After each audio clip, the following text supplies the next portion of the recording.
विलास पंढरनाथ पाटील, राहणार अंतर्ली, तालुका निफाड, जिल्हा नाशिक. आम्ही अंतर्ली येथील शेतकरी असून आम्हाला कृषी अधिकारी जयभावे साहेब यांनी कृषी प्रदर्शनाविषयी माहिती दिली.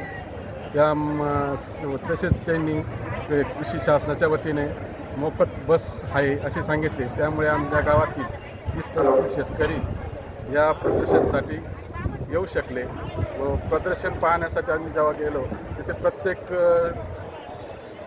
तांत्रिक शेती अवजारे, शेततळे, परत ट्रॅक्टरचे स्टॉल, परत कांदा चाळीचे असे बरेच कंपन्यांचे स्टॉल लागलेले होते. प्रत्येक तिथे प्रात्यक्षिक आम्हाला दाखवले परत स्टॉलवाल्यांनी.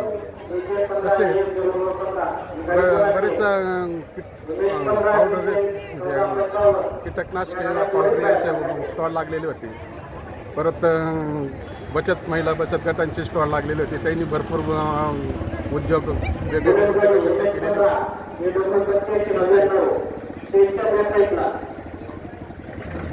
अजून परत खाऊ गल्लीचे तिथे गेलो आम्ही, तिथे भरपूर स्टॉल होते.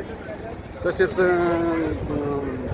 द्राक्षाच्या विविध प्रकारच्या जाती तिथे ठेवण्यात आलेल्या होत्या. त्या जातींचे वेगवेगळे प्रकार शेतकऱ्यांना माहिती झाली आहे. तसेच त्या जातीविषयी काही स्टॉलवाल्यांनी माहिती सांगितली.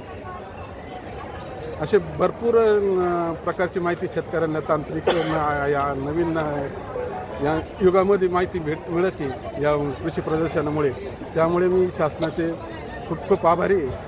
असेच जसे यावर्षी कृषी प्रदर्शन ठेवले तसेच असे दरवर्षी शेतकऱ्यांना त्या कृषी प्रदर्शनाचा फायदा होईल व त्यापासून नवीन काहीतरी तंत्रशील शेतकऱ्यांपर्यंत पोहोचेल अशी मी प्रत्येक अंतरीच्या शेतकऱ्यांना ग्वाही देतो.